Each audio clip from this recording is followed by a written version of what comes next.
दोस्तों नमस्कार। दोस्तों, ईरान का धर्मगुरु खमेनी की मौत पर पूरे भारत के अंदर शिया समुदाय धरने और प्रदर्शन कर रहा है।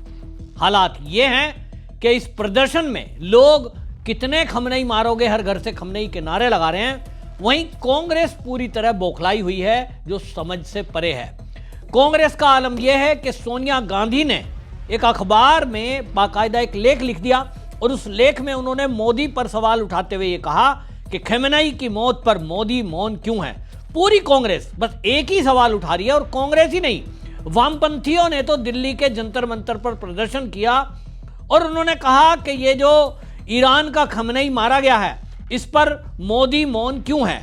कांग्रेस के एक लीडर ने तो ये तक कह दिया कि मोदी जी अभी हाल ही में इजराइल की यात्रा पर गए थे, जिसका कोई मकसद समझ में नहीं आता, और उनको तो पता होगा कि ये हमला होने वाला है, तो इस पर वो मौन है। यानी कांग्रेस ही इनडायरेक्टली थोड़े थोड़े शब्दों में ये कहना चाहते हैं कि मोदी जी की वजह से ये हमले हुए हैं। अब कांग्रेसियों की बुद्धि पर मुझे तरस आ रहा है, हंसी भी आ रही है, और अफसोस इस बात का हो रहा है कि देश की सबसे बड़ी पुरानी पार्टी, राष्ट्रीय पार्टी कांग्रेस, आज उसका हाल ये हो गया कि वो मोदी के विरोध में हर मुद्दे को मोदी से जोड़ते हैं, और वो देश हित का हो या देश का नुकसान। इन कांग्रेसियों को यह भी फर्क नहीं पड़ रहा कि जिस खमेनी की मौत पर ये सोनिया गांधी पत्र लिख रही हैं, लेख लिख रही हैं, राहुल गांधी एक्स पर पोस्ट कर रहे हैं, प्रियंका गांधी वाड्रा इस पर पोस्ट कर रही है, उस लेख को सोनिया गांधी के, सवाल उठता है कि इनको यह समझ नहीं आ रहा है कि ये जो खमेनी है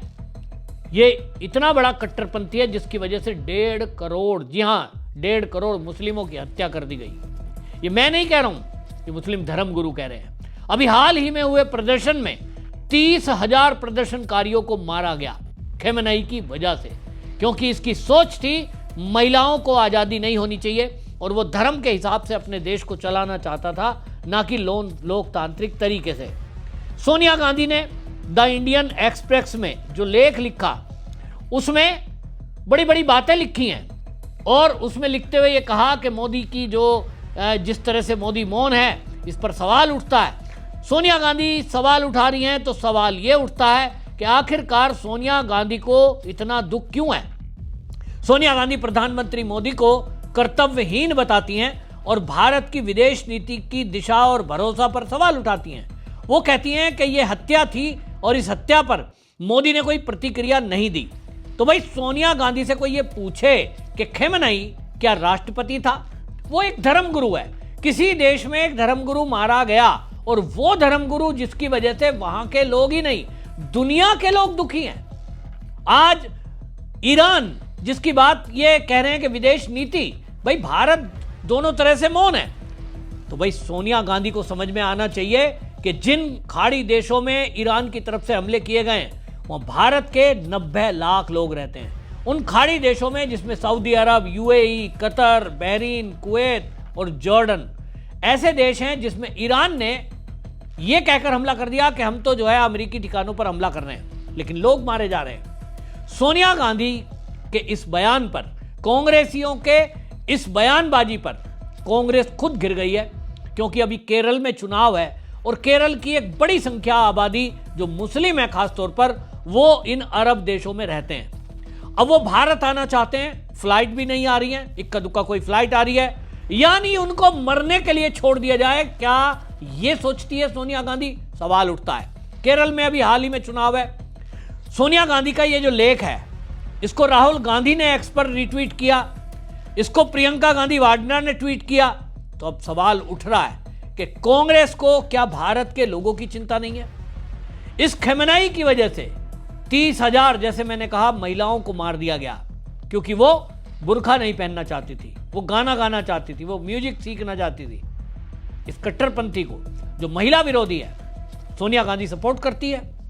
इस तरह की बातों पर आपको बता दें, हद तो तब हो गई जब राशिद अल्वी, जो कि कांग्रेस का सीनियर लीडर है, वो जिस तरह की बातें कर रहा है, उसका मतलब यही है कि वो कहते हैं साहब ये तो जो है सोनिया गांधी की चेयरपर्सन जो परेशान है, देख रही हैं कि मोदी जी जो है इजराइल गए थे और मोदी जी इजराइल गए तो नेतन्याहू से मिले, क्या उनको पता नहीं था? उनको जरूर पता होगा। ये इस तरह की बातें कर रहे हैं जैसे कि मोदी इस हमले के लिए जिम्मेदार है। मैं एक बात कहता हूं, राहुल गांधी एक तरफ तो मोदी जी को यह कहता है मोदी जी कंप्रोमाइज्ड है, मोदी एक कमजोर लीडर है।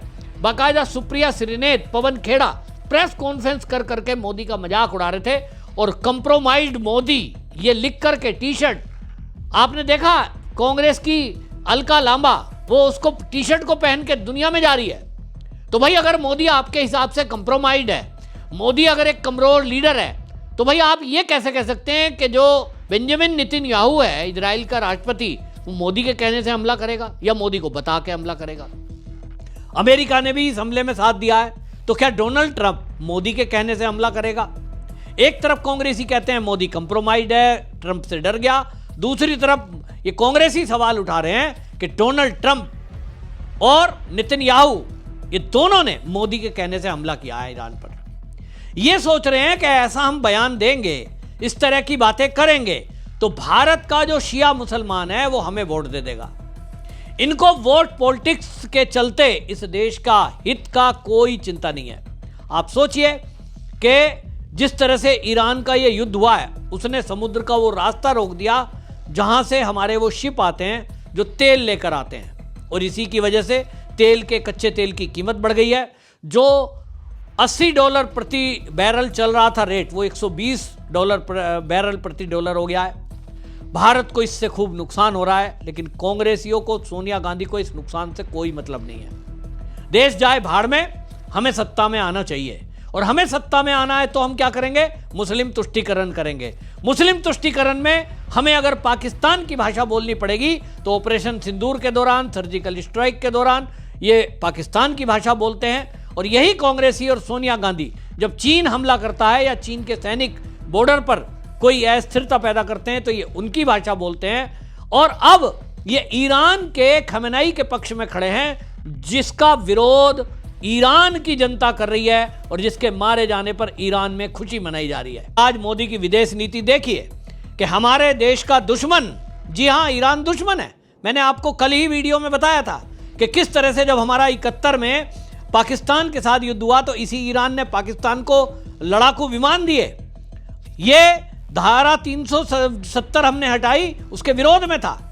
और ये दिल्ली दंगे के टाइम पे ईरान का खमेनेई ये कह रहा था कि हिंदू मुसलमानों को मार रहे हैं, मुस्लिम खतरे में है। इस तरह का नैरेटिव गढ़ने वाला खमेनेई अगर मारा जाता है तो वो हमारे देश के लिए ना खुशी की बात मैं कह रहा हूं, ना दुख की बात है। हमें किसी देश से क्या मतलब, लेकिन किसी की आस्था अगर है तो ये कांग्रेसियों को लग रहा है कि ऐसे मौके पर इस तरह की बयानबाजी करके, सोनिया गांधी को लगा कि इस तरह से अखबार में लेख लिख के तुम कहीं ना कहीं उनकी वोट पा जाओगे।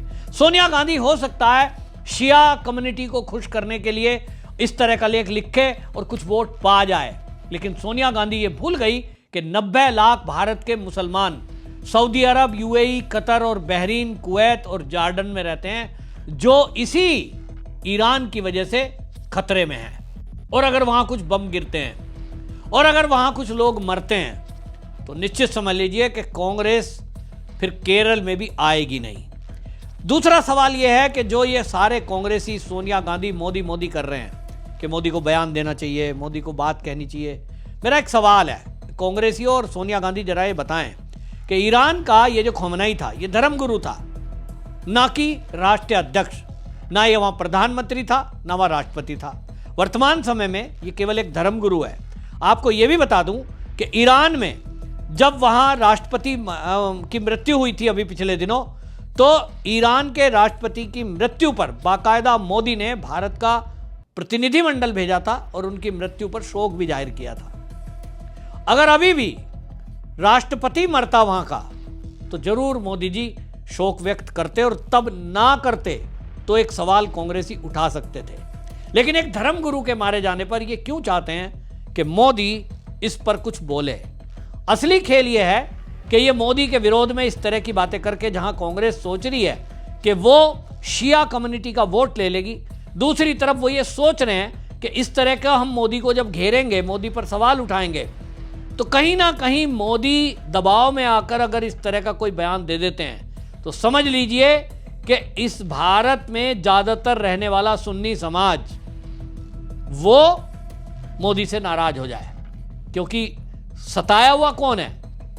वो देश सताए जा रहे हैं जहां सुन्नी रहते हैं और ये शिया कम्युनिटी उन पर अत्याचार करती है। तो कुल मिलाकर ये मोदी को फंसाने के चक्कर में कांग्रेस खुद फंस गई है।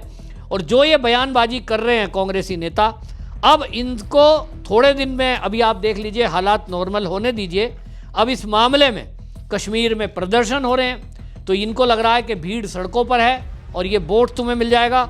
इस पर जितेंद्र प्रताप नाम के एक समाज सेवी हैं, वो एक्स पर पोस्ट लिखते हैं और वो कह रहे हैं सोनिया गांधी से कि जब बांग्लादेश में हिंदुओं का कत्लेआम हो रहा था, जब दीपू चंद्र दास को पीट पीट कर पुलिस के सामने मारा जा रहा था, जब बांग्लादेश में हिंदू लड़कियों के बलात्कार हो रहे थे, जिंदा जला दिया जा रहा था, और जब 7 अक्टूबर को इजराइल में यहूदियों का कत्लेआम हो रहा था, जब यहूदी लड़कियों का बलात्कार और नग्न परेड हो रही थी, तब सोनिया गांधी के कलम से स्याही क्यों सूख जाती है बे? ये सोनिया गांधी पे सवाल उठा रहे हैं कि आपने अब लेख लिखा, तब क्यों नहीं लिखा। इसका जवाब क्या कांग्रेस देगी?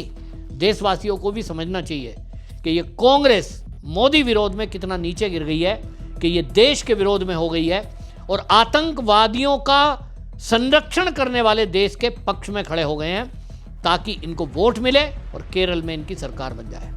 आपको क्या लगता है? कमेंट में जरूर लिखें, वीडियो शेयर करें। वंदे मातरम।